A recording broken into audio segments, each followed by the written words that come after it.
Hey guys, welcome back to the channel. I wanted to start off the new year right, and it was time to make a few changes. The channel's now called Tom's Trains, and I've been collaborating with two of my brothers for better quality content, and that includes the use of a professional camera, editing software, and the introduction of an Instagram page called New York _ Mid-Century Railroad for you all to see what's going on behind the scenes between videos. But the largest change, and I'll emphasize the word large here, occurred during the week of Christmas when I had my sights set on another Delaware and Hudson Rivarossi Challenger from the 1995 Redbox series, but it turned into something I didn't expect. I explained to the seller on eBay that I already owned an older one and was taking care of it, and was happy to strike a deal on the one they were selling. However, it turned into something much more, and was something I could not pass up. The owner happened to be selling on behalf of an estate sale. The seller had an additional 3 Redbox Rivarossi Challengers, which means I purchased a total of 4, now bringing my number of D&H Challengers from 1 to 5. This large purchase included a separate A and B set of D&H passenger cars from the 1920s, which were in excellent condition. All of the purchased Challengers were in relatively good shape and had been taken care of. One qualm I had was that the seller didn't know if they ran or not, but it was a risk I was willing to take with these newer can-style motors. I named and labeled their boxes A through D, and each has their own quirks and TLC needs, but they all run. The other qualm being they all share the same road number, but that's a different problem for a different time.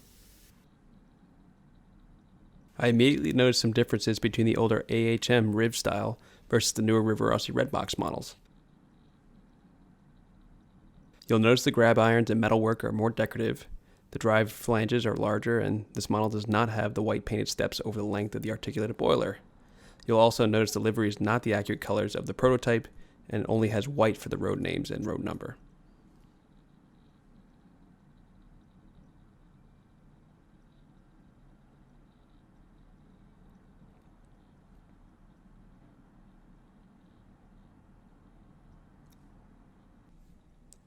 The Redbox models are more accurate to the prototype overall, but one will notice the metalwork and grab irons are there, but a little more subdued and not as decorative. However, the livery accurately has the white painted steps over the length of the articulated boiler. The driver flanges are a little shallower and painted in black, whereas the HM Riv was not painted. The road name and road number can be seen in gold, which is accurate.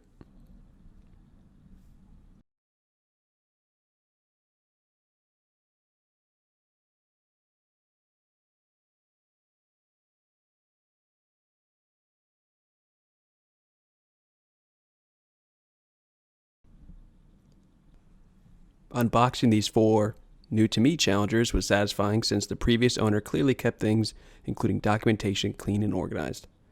Disassembly instructions and parts cards can be seen here. I also believe that these are all 50th anniversary Rivarossi models. This is the Unit A box, and it's the unit on the running shots.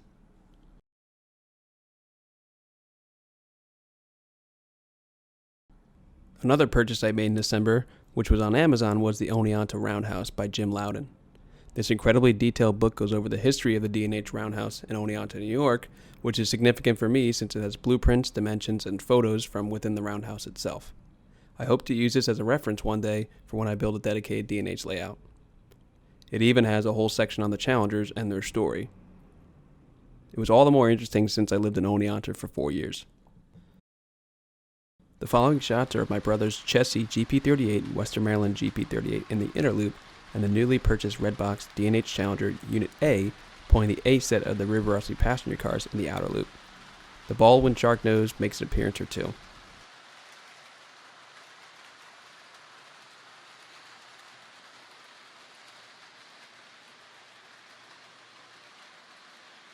My brother definitely has a good eye with these shots, especially using that professional camera and tripod setup.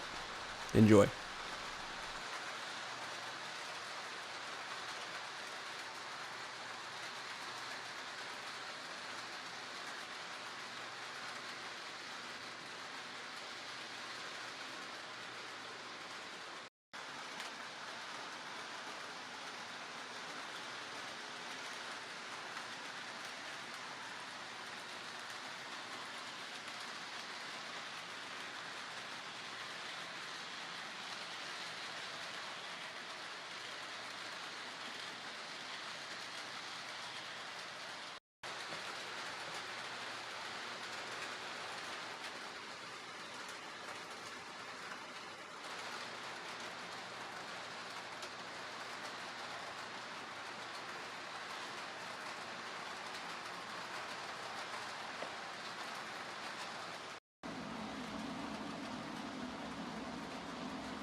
I hope you guys enjoyed today's video.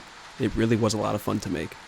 So check out that new Instagram page and subscribe to the channel since we have a lot more content we want to share. Alright guys, take care.